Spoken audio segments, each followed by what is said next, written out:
ఫిబ్రవరి 28వ తారీఖు. ఇక వీడియోలోకి వెళితే గనక ధనస్సు రాశి అనేది రాశి చక్రంలో 9వ రాశి. మూలా నక్షత్రం 1, 2, 3, 4 పాదాలు, పూర్వాషాఢ 1, 2, 3, 4 పాదాలు, ఉత్తరాషాఢ 1వ పాదంలో జన్మించిన వ్యక్తులని ధనస్సు రాశి శ్రీ వారాహీదేవి జ్యోతిష్యాలయం విద్య, ఉద్యోగం, వ్యాపారం, పెళ్లి, ఆరోగ్యం, నాగదోషం, సంతానం, రాజకీయం, వామచార దోషం, భార్యాభర్తల మధ్య గొడవలు, అత్త కోడళ్ల మధ్య గొడవలు, ప్రేమించి మోసపోవటం, స్త్రీ పురుషుల వశీకరణ, ధనం నిలకడగా లేకపోవటం, మీ ఎటువంటి సమస్యలు అయినా 24 గంటల్లో పరిష్కారం లభించును. 100% సొల్యూషన్ 24 గంటల్లో లభించును. అయితే వీరు నెంబర్ 1 వశీకరణ స్పెషలిస్ట్ కూడా పండిత్ నంబూదరి, కేరళ తాంత్రిక్ గురువు గారు.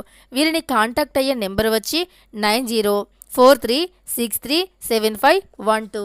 మీకు ఎటువంటి పర్సనల్ సమస్యలు ఉన్నా గురువుగారిని ఒక్కసారి సంప్రదించండి. మీకు ఉన్నటువంటి సమస్యలను 24 గంటల్లో పరిష్కరించుకోండి అదిగా పరిగణిస్తూ ఉంటారు. ఈ రాశ్యాధిపతి వచ్చేసి బృహస్పతి మరియు గురువు. ఇక ధనస్సు రాశి వారి యొక్క వ్యక్తిత్వం విషయానికి వస్తే గనక ఈ రాశివారు నాయకత్వమైనటువంటి లక్షణాలను కలిగి ఉంటారు. అంతేకాకుండా ఈ రాశిలో అంటే జన్మించినటువంటి వ్యక్తులు ఎక్కువగా ఏదైనా సాధించాలి అనేటటువంటి దానిపైన కాన్సన్ట్రేషన్ చేస్తూ ఉంటారు. వీరిపైన నమ్మకం అధికంగా ఉంటుంది. ఆ యొక్క నమ్మకం అనేది వీరిని ఒక స్థాయిలో నిలబెడుతూ ఉంటుంది. అంతేకాకుండా వీరి యొక్క అంటే ఏదైతే వీరికి ఒక నమ్మకం అనేది ఉందో ఆ నమ్మకం అనేది వీరిని ఒక స్థాయిలో నిలబెట్టడమే కాకుండా వీరికి ఒక గొప్ప లైఫ్ని కూడా ఇస్తూ ఉంటాయి. అంతేకాకుండా వీరికి ఎక్కువగా పట్టుదలతో పాటు కసి కూడా ఉంటుందంటే ఏదైనా ఒకటి సాధించాలి అనుకుంటే 100% అది సాధించేంత వరకు కూడా నిద్రపోరు. క్రమశిక్షణ, ఆరోగ్యానికి, సమయపాలనకి ఎక్కువగా ప్రాధాన్యత ఇస్తూ ఉంటారు. ఆరోగ్యాన్ని చాలా శ్రద్ధగా కాపాడుకోవాల్సిన బాధ్యత ఉంటుంది. పెద్దల పట్ల మంచి గౌరవాన్ని కలిగి ఉంటారు ఈ యొక్క ధనస్సు రాశి వారు. అంతేకాదు ఈ రాశిలో జన్మించినటువంటి వ్యక్తులు ఎవరైతే ఉన్నారో అధిక మొత్తంలో కూడా వీరు ఈ రాశిలో జన్మించినటువంటి వ్యక్తులకి నాయకత్వమైనటువంటి లక్షణాలు అధికంగా ఉంటాయి. వీటితో పాటు వీరు అంటే ఎక్కువగా పొలిటీషియన్, రాజకీయ నాయకులు చేయాలి అని, అంతేకాకుండా ప్రజలకి సేవ చేయాలి అని వినూత్నమైనటువంటి ఆలోచనలతో ముందుకు సాగిపోతారు. వీరు ఒక పొలిటీషియన్లోనే కాకంటే వీరు కేవలం రాజకీయంలోనే కాకుండా ఏ పని చేసినా అందులో వినూత్నమైనటువంటి ప్రయత్నాలను అమలుపరుస్తూ ఉంటారు. వినూత్నంగా ప్రయత్నాలను చేస్తూ ఉంటారు. అంటే ఏదైనా కొత్తగా ఉండటం వీరికి చాలా ఇష్టం. అంటే థింకింగ్ అనేది అందరిలా కాకుండా ఏదో అందరిలా నలుగురిలో నారాయణ అన్నట్లుగా కాకుండా 10 మందిలో ఒకరిగా వీరు ఉండటానికి ఇష్టపడతారు. 10 మందిలో ఒకరిగా ఈ రాశి వారికి నాయకత్వమైనటువంటి లక్షణాలతో పాటు వినూత్నంగా ఆలోచించేటటువంటి లక్షణాలు కూడా అధికంగా ఉంటాయి. వీరు పనిచేసే స్థలంలో కూడా వినూత్నంగా ఆలోచించి ఆలోచనలను అమలుపరుస్తారు. దానితో పాటు ఒక ఆలోచన వచ్చింది అంటే దానికి తగినట్లుగానే ఎక్కువగా కష్టపడుతూ ఉంటారు. అంకిత భావంతో పూర్తి డెడికేషన్తో పనిచేసి అందులో మంచి విజయం వచ్చే వరకు కూడా కష్టపడుతూ ఉంటారు. అంతేకాదు ఆ యొక్క విజయాన్ని చూసి వీరి యొక్క పై అధికారులు కూడా ఖచ్చితంగా వీరిని ప్రశంసించడం జరుగుతుంది. వీరి యొక్క కొలీగ్స్తో కలిసి వీరు పనిని చాలా చక్కగా పూర్తి చేస్తారు. డెడికేషన్తో మంచిగా పనులను పూర్తి చేస్తారు. అంతేకాదు వీరి కొలీగ్స్తో కలిసికట్టుగా ఉంటారు. అంతేకాకుండా వీరు ఇతరులకి కూడా మంచి మార్గాలను చూపిస్తూ ఉంటారు. వీరితో స్నేహం చేసినటువంటి వ్యక్తులు ఎప్పుడూ కూడా మంచి మార్గంలో నడుస్తూ ఉంటారు. ఎందుకంటే వీరికి పనిపైన అధికంగా శ్రద్ధ ఉంటుంది. ఎక్కువగా అంకిత భావంతో పనులను చక్కగా పూర్తి చేస్తూ ఉంటారు. పనులను చాకచక్యంగా పూర్తి చేయటంలో వీరికి వీరే సాటి అని చెప్పుకోవచ్చు. వీరు ఏ పని చేసినా సరే అది అద్భుతంగా ఉంటుంది, ఖచ్చితంగా అద్భుతంగా ఉంటుంది. ముఖ్యంగా ఈ రాశిలో జన్మించినటువంటి వ్యక్తులకి కొంతమంది ధనస్సు రాశి వారికి మాత్రం బాగున్నప్పటికీ మరికొంతమందికి కొన్ని గ్రహాల యొక్క ప్రభావం అంటే గ్రహాల యొక్క అనుకూలత లేకపోవటం వల్ల కొన్ని రకాల సమస్యలను ఎదుర్కోవచ్చు. మరి ఈ గ్రహాల యొక్క అనుకూలతను ఎలా పొందాలి అంటే గనక నవగ్రహాలను పూజించాలి. మంగళవారం అలానే శనివారం రోజుల్లో నవగ్రహాలను పూజించటం వల్ల వారికి గ్రహాల యొక్క అనుకూలత కలుగుతుంది.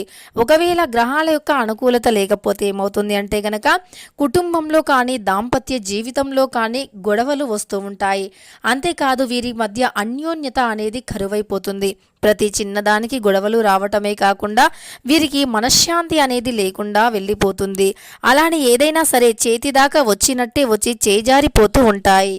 ఇలా ఏదైనా సరే చేతిదాకా వచ్చినట్టే వచ్చి చేజారిపోతూ ఉంటాయి. అంతేకాదు వ్యాపారంలో అయినా ఉద్యోగంలో అయినా మీరు ఎంత కష్టపడినా ఎంత శ్రమించినా ప్రతిఫలం అనేది ఉండదు. అలానే కొంతమందికి వ్యాపారం చేసేవారికి కావచ్చు లేదా బాగా సంపాదించే వారికి కూడా కావచ్చు, ఎంత డబ్బు వచ్చినా చేతిలో మాత్రం అస్సలు నిలవదు. ఇక ఈ రాశి వారు ఈ విధంగా మంచి లక్షణాలతో కలిగి ఉంటారు, అంటే మంచి లక్షణాలను కలిగి ఉంటారు. అయితే వీరికి దూర ప్రయాణాలు కలిసి వస్తాయి. ముఖ్యంగా విదేశీ ప్రయాణాలు కావచ్చు లేదా ఏదైనా ఒక ముఖ్యమైనటువంటి పని మీద దూర ప్రయాణాలు చేయవలసి రావచ్చు. అంతేకాకుండా మీకు అంటే మధ్యాహ్నం 1 తర్వాత గొప్ప వ్యక్తితో పరిచయం కూడా ఏర్పడే అవకాశం ఎక్కువగా కనిపిస్తూ ఉంది ఈ రాశి వారికి. ఇక ఈ రాశి వారి యొక్క జీవితంలో ఉన్నతమైనటువంటి స్థాయికి ఎదగటం కోసం కష్టపడుతూ ఉన్నారు, శ్రమిస్తూ ఉన్నారు. అయితే ఈ ధనస్సు రాశి వారికి ఖచ్చితంగా మధ్యాహ్నం 1 తర్వాత మాత్రం అదృష్టం వీరి తలుపు తట్టబోతూ ఉంది. అది ఏ రకంగా అయినా కావచ్చు, అదృష్టం అనేది ఖచ్చితంగా వీరి తలుపు తడుతుంది. అంటే వ్యాపారంలో ఇదివరకు నష్టాలు చూడటం కానీ, వ్యాపార పరంగా ఇదివరకు ఏదైనా సమస్యలు ఉండటం కానీ, వ్యాపారంలో ఉండేటటువంటి రకరకాల సమస్యలు అనేవి వీరిని బాధ పెట్టడం కానీ, అంటే డబ్బు పరంగా ఆర్థికంగా నష్టపోవటం, ఆర్థికంగా సమస్యలు, ఇక ఈ రాశి వారికి ఈ విధమైనటువంటి లక్షణాలు ఉంటాయి. ఖచ్చితంగా అదృష్టం అయితే ఏదో ఒక రూపంలో తలుపు తడుతుంది. అంటే మీకు ఎప్పటి నుండో బాకీలు తీసుకున్నటువంటి వారు, అంటే మొండి బాకీలు ఏవైతే ఉన్నాయో ఇక ఇవ్వరు అని వదిలేస్తూ ఉన్నారో, ఇక వారు అస్సలు డబ్బులు ఇవ్వరు అని అనుకుంటూ ఉన్నారో, వారు ఖచ్చితంగా ఈ సమయంలో మీకు డబ్బుని ఇచ్చి తీరుతారు. అంతేకాదు ఇక ఈ సమయంలో మీకు డబ్బుని ఇవ్వటమే కాకుండా ఈ రాశి వారికి అత్యంత గొప్ప లక్షణం అనేది ఉంటుంది. ఇక ఈ రాశి వారికి మొండి బాకీలు ఉన్నా సరే, లేదా రాదు అనుకున్నటువంటిదైనా సరే, ఇక కాదు కూడదు అనుకున్నటువంటిది ఏదైనా సరే అది ఖచ్చితంగా వచ్చి తీరుతుంది. మధ్యాహ్నం తర్వాత వస్తుంది. ఒంటరిగా ఉండేటటువంటి ధనస్సు రాశి వారికి మధ్యాహ్నం తర్వాత వీరి లైఫ్ని సెటిల్ చేసేటటువంటి వ్యక్తి ఫోన్లో మాట్లాడడం జరుగుతుంది. ఈ ఫోన్ కాల్ అనేది ఖచ్చితంగా ఈ ధనస్సు రాశి వారి యొక్క లైఫ్ని సెటిల్ చేస్తూ ఉంటుంది. ఎందుకు అంటే గనక వారి యొక్క పాత స్నేహితులు కావచ్చు, లేకుంటే బంధువర్గాలు కావచ్చు, ఇక ఒక మంచి ఉన్నతమైనటువంటి స్థాయిలో ఉండేటటువంటి వ్యక్తి ధనస్సు రాశి వారికి, ఒంటరిగా ఉండేటటువంటి ధనస్సు రాశి వారికి తప్పకుండా అంటే ఫోన్ చేయటం కానీ, లేదా పరిచయం అవటం కానీ, లేదా నూతనమైనటువంటి వ్యక్తి పరిచయం అవటం కానీ, ఆ వ్యక్తి వల్ల వీరి యొక్క ఫినాన్షియల్గా అంటే డబ్బు పరంగా వీరు ఉన్నతమైనటువంటి స్థాయికి ఎదగటం కానీ జరుగుతుంది అని చెప్పుకోవచ్చు. ఇక ఈ యొక్క రాశి వారికి తప్పకుండా ఈ విధంగా ఉంటుంది. ఈ ధనస్సు రాశిలో జన్మించినటువంటి వ్యక్తికి కఠినమైనటువంటి మొండి బాకీలు కావచ్చు, లేదా ఇంకా ఏదైనా కావచ్చు, సమస్యలు తొలగిపోయి అదృష్టం అనేది కలిసి వచ్చే అవకాశం ఎక్కువగా కనిపిస్తూ ఉంది.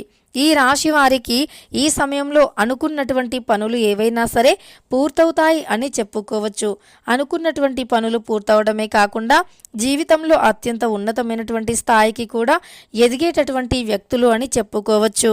ఇక ధనస్సు రాశి వారికి మధ్యాహ్నం తర్వాత చాలా బాగుంటుంది. ఈ రాశి వారికి మధ్యాహ్నం తర్వాత ఉన్నతమైనటువంటి స్థాయికి ఎదిగే అవకాశం కూడా ఎక్కువగా ఉంటుంది. ఇక ధనస్సు రాశి వారికి తప్పకుండా జీవితంలో ఉన్నతమైనటువంటి లక్ష్యాలను, శిఖరాలను చేరుకుంటారు అని చెప్పుకోవచ్చు. మధ్యాహ్నం తర్వాత మేలు జరుగుతుంది.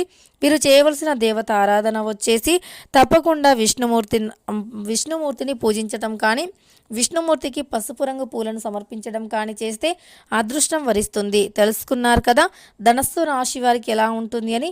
వీడియో నచ్చితే లైక్ చేయడం మర్చిపోకండి. ఇలాంటి ఎన్నో వీడియోస్ కోసం ఛానల్ని తప్పకుండా సబ్స్క్రైబ్ చేసుకోండి.